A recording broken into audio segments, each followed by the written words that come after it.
Hello, Andrew. Thanks for coming online today and joining in Business Spotlight. It's really good to meet you. Nice to meet you, Milton, too. Let's start off with telling me a bit about yourself and about your business.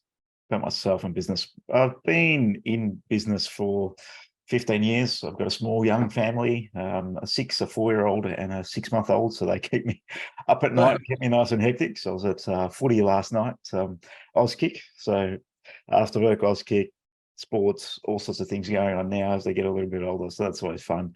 But yeah, it's a lot of the world revolves around business and how we manage that. So like I said, been running business for 15 years, started it right out of uni with a good mate of mine. Not at the time, actually. We were brought in as a collaborative and he was someone that I actually tutored. And now we've been really good mates and very different. So it's a good partnership from that perspective. So yeah, been developing software products, software consulting, helping people take an idea and commercialize a solution. That's really our pocket and sweet spot. Fantastic. So tell me about the business. Yeah, so the business is called Aerion Technologies. Predominantly what we do is help non-tech founders build better tech. That's what it's all about. Businesses, non-tech founders, people that are looking to commercialize products, digitize the way they're doing things, and looking at things a little bit differently. So we will take them through what we call our dev ready process, which is a very agile approach to thinking about how you might productize or digitize a process or a solution. We will spend a lot of time with founders looking at what they could be building, how they might approach it. Could they use things off the shelf? Who are the key stakeholders? What do they really care about? It's all that process up front to make sure we're delivering the right product in software, which is the place that we end up being. We produce a software solution. Generally, the biggest issues are over time, over budget, wrong product. It's staggering how many times people get it wrong and build the wrong product or focus in the wrong area.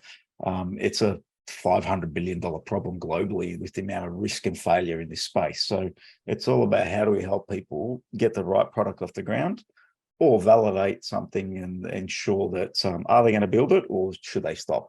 So that's what DevReady is all about. So how did you get into this business? I'm a tech by heart, but sort of how did I get into it? Sort of fell into business world.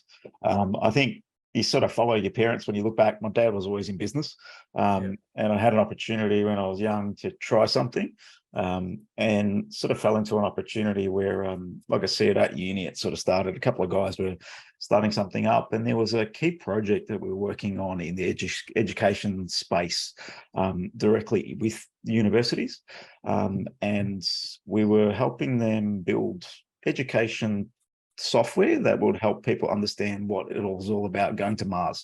So it's about educating kids on Mars, space science, and all this sort of stuff. That particular group needed help, and we spun up a little business out of an incubator center out of La Trobe Uni in Bundoora, and actually started helping in that space. So one of our first projects was a lot of fun, didn't make much money, but it was all about helping kids learn about space science. So what does that mean? You have scientists and engineers that manage a robot, or they send people out into space. And we built a web interface which integrated with a Mars rover, which was built at Sydney University. So we collaborated with them and we drove it around a particular surface. And we sent back simulated data to students to make decisions on. They had to find things which were all simulation, but they had to dig up, find source samples and take all these components back. So that was our first real entry into what was product development and product commercialization. That project's still running. There's over 100,000 students in Victoria gone through their programs. And yeah, that's how we started. Fantastic. So who'd be your ideal client now? Ideal client. For us, it's the non-technical domain expert. So people that have been in industry, in business, looking to found, create new products, all that creative thinking that has an IP within their four walls, or looks at how they might change the industry with technology. So they're our key target market. So our objective is to guide them on the journey of taking concepts and how we might commercialize that into product, and how we think about not just the technical side of things, but also from a business perspective. What's the monetization strategy? Who's actually going to buy this? What do the key stakeholders need to actually invest in this? What's the value prop for the product? And just thinking out a bit holistically. So that's our key target market. So what's the biggest challenge you're facing in business right now? Biggest challenge in business right now, it's moving very quickly. It's a challenge and a major opportunity that we see right now. So tech space, everyone's seeing what's going on in the world of AI, generative AI, ChatGPT, everyone's talking about it, but how can one business leverage that and really take an advantage of the actual opportunities in front of us? I think we're just touching the surface of what the possibilities are right now. And I think the challenge for a tech business like ours is actually keeping up. And it's a bigger challenge for people that are outside the frame of technology. How the hell do they keep up? So that is the one that we're spending a lot of time and energy on, to look at how we can assist businesses in that space, but also how do we leverage out and deliver better service as a result of it. Right. What's the biggest learning you've had since being in business? Being in business, biggest learning. I think it's spend as much time with your customers to understand them, to really get a gauge on what business they're in, to really understand their processes, the way they think and operate. It's spending an additional time with people, digging in, really getting the quality from that customer. That's been my biggest learning. I think I can be I'm a bit more of a creative type. So I can go in, look at an idea, come up with some ideas and then move on. But I've had to teach myself that there's so much value that you can give in one relationship. It's not about 1,000. So growing one relationship can actually grow a number of relationships beyond that. So my biggest learning is spend as much time as you can with the current customers that you have. Yeah. Right. What have you learned about yourself during this journey in business? Always. What have I learned about myself? That's the biggest thing for business, right? It's a massive personal development journey. And I think we just need to continuously reflect on who we are as people, and then who we are as business owners, who we are as leaders, and understand what we're good at. I think for me, I know what I'm good at. I can have a conversation around our business. I can engage new clients. I can help them think about the journey that they're on and really communicate that quite well. But in the delivery phase of delivering a product, that's not me. So understanding who you are in the world of business is very important, what you're good at, and getting people to support you around the things that maybe you're not so good at or don't enjoy doing. That would be my answer to that question. Yeah. Okay. Yeah. So what do you find for inspiration each day to keep you doing what you do? Inspiration each day. It's really the people and the connections and the concepts and the customers and everyone that comes around that. So one of the challenges in the space of technology is it's a space where a lot of people have a lot of problems in terms of trying to build new things, especially the non-technical groups. So for me, it's about digging in on that space, really spending a lot of time in there and helping as much as I can. So that's probably the biggest space for me. Yeah. Right. And what about in your own business though? What are some of the challenges in the business now? Is it team? Is it time? Is it money? Is it? All of the above. I think you've only got so many resources available to you, and you go through certain, I think, steps in business, right? So you might go for a point of, we had some massive revenue growth during COVID. So I think being in the world of technology was an advantage to us, which meant we had to bring on more team, and that became challenging because we went from a team of, I think it was about 15 before COVID, to a team of 40 that were managing offshore, onshore, bit of a dynamic it created, and it got hard managing that amount of people. And we probably hired 15 people in the space of 6 months. So that was a big challenge and a big learning curve. And I found that we probably weren't in a place that had the systems to really live up to that. So we had to wind back, reset, spent a lot of last year just focusing on operation and delivery. I found that we could deliver quite well at a team of 15, but when we got to 40, it sort of fell away. So spending time in a process was an area that we had to spend a lot of focus and attention on. That impacted revenue because you shifted your focus. So I think it can go in different spirals in business. It's always different areas that can pop up. Right. What would you say to someone thinking of going into business? Going into business. um, every day you'll learn something new. A lot more things will go, like in life, we put expectations of what we want to achieve. And the reality is you're walking into a world where a lot of people are in business. You're going to have to learn a lot because you don't know everything. You might be good at one thing, but in business, you need to wear many hats. So you need to be continuously training, upskilling, guiding and advising with different mentors. I would say get as many people around you as possible. If you're jumping into business, try not to do it on your own. I think we did it on our own for too long. And just asking for help is probably one of my big things I would recommend to anyone going into business, because it's no easy feat to jump into something new. If you're great, especially if you're great, just say you're great at something, you're a technician. That's all well and good, but a technician doesn't run a good business. So it's really important to upskill and evolve yourself before you can really evolve and grow a business. And you've done that by surrounding yourself with people, or have you used a mentor or a business coach, or? A variety. So business coaches, personal coaches, I think we are our own limitations. I find that mindset, psychology of you, the leaders in the business, will limit the business. So opening up and understanding that, it does. So if you believe that your business is worth X, or you've got, you might put a good front up where, all right, yes, we can do X, Y, Z. But if your belief is, I'm not sure how I'm going to deliver that, that limits you. So it is really opening up your eyes to what's limiting you, what's stopping you. Once you can close the gap on those things, learn about yourself, your business opportunities will open up. So how have you done that? How have I done that? A lot of personal development and coaches, mentors. So we don't know what we don't know. I've worked with, I've gone through early stage Tony Robbins programs. I've actually had an action coach a long, long time ago now. I think I wasn't ready, but sometimes I think the right coach, mentor, person will come at the right time too.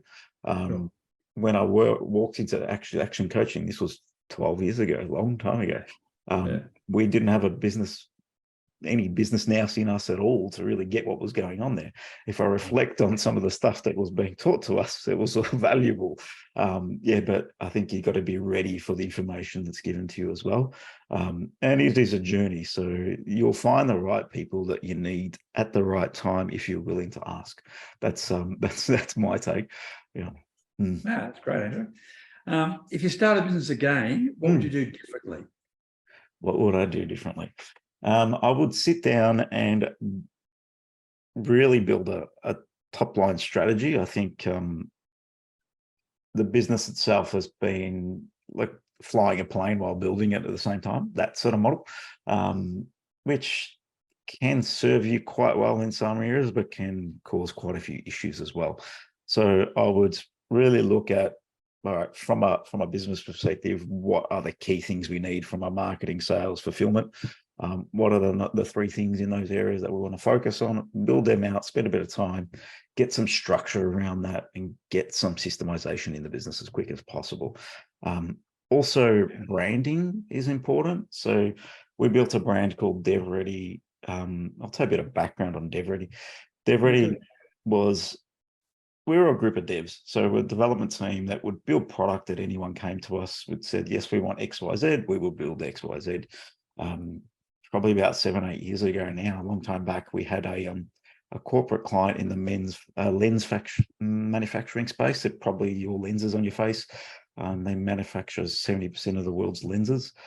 We were working with their marketing department in Melbourne, and they were trying to build a global product to service how they might sell and educate customers in third world countries and a number of different spaces. long story short, we built the product to their spec. They took it to an expo global conference, launched the product. It fell away because no stakeholder was very interested in the product. So we started asking the question why, and that question was really to the fact of they didn't understand their stakeholders. They didn't clarify anything with their stakeholders. They just had an idea and built it. And that's where Dev already started from. So having more process and brand in your business is a must to really get some leverage and consistency. So that would be the first thing I would focus on. What's the best advice you give to your 18-year-old self? 18-year-old self. Maybe go out into the real world and work for someone else for a while before you start your own business. Yeah. It took me 5 years to figure out what was going on. Yeah, no, good point. I mean, because obviously to see what other people do, what the structure is and the business model and what they do well and what they don't. Yeah, it's when you do it yourself, it's, as you say, you don't know what you don't know. Correct. Yeah. So, and if you are to jump in right early, just get advisors and mentors. So if I got more people around me at the time, that would have helped. I think try to do it on your own and put on I think when you're not confident or you're early, you might put on a persona or a guard saying, yeah, we can do it. We can do it on our own. We don't have to ask. If you ask for help, that's showing that you're weakness. Yes, it's a weakness trait. But in effect, there's so many people. As we know, it's the opposite, isn't it? It's the opposite. So many people are willing to help and share in this world. It's amazing. So I would say talk to people, tell them what you're up to. And you'll find a lot of people are willing to help, share, and just give some guidance. It's quite fascinating. People like to talk about themselves. So that's one of my learnings. Yeah. Share, get some people around you and go out and learn about the real world possibly. Yeah. What does the future look like for you? What are the main challenges moving forward for your industry? The future look like for us? I think it's an exciting time in the tech space. As I sort of alluded to briefly, the AI, what's going on in that world, generative AI is big. It is a biggest change since Apple launched the iPhone, in my mind, even bigger than that. If you are to really latch on and understand what that means as a business, we're putting processes in play where we've increased efficiency by 70-80% in parts of our business. So very significant changes coming, and really staying up to speed with that is the biggest challenge right now because so many people are focusing in on it. It is the new crypto type change evolution. A lot of startups are putting their time, energy, and businesses putting a lot of time, energy, and focus in there. A lot of money is being poured into that area. Reality is 10 years time is hard to know what it looks like. So that's the biggest challenge. We're walking into a world where it can change overnight. And you have to be open to change and be just willing to accept it's moving very quickly, and you're either in it or probably need to go and work for somebody else. That's the take in business right now. Yeah. That's been great. Thank you, Andrew. You're welcome, really good. Anything else you'd like to finish up with? Just a learning or something else about the business, but more about challenges too, because I'm always fascinated by that, about how people overcome and they look for challenges, but also how they can overcome them. Overcoming challenges is all about putting your head down, bum up. So if you find a challenge, I think the worst you can do is hide from it. It's about digging in. Like from a focus perspective, that's one thing that I know that I'm good at, but also it's a limiting factor for me is if I do one thing, I do it very well. If I try and do 15 things at once, I do none of them very well. So if a challenge pops up, just put your head in there and dig right in. One step at a time. What's the first step in the challenge that's going to move me forward? Who can I speak to? Who might I collaborate with? First thing I always look at is in a challenge, who can I reach out to, ask for help? That's something I never used to do. It used to be, all right, what do I do? Try and read a book, spend hours, months, probably thinking about it, and then just probably getting a bit defeated by it. But first thing is ask for help. Any challenge that sort of arises, that's probably my biggest takeaway from being in business and facing challenges on a daily, weekly, monthly basis. Yeah. Fantastic. Andrew, thanks for your time today. You're welcome, Milton. Thank really, you.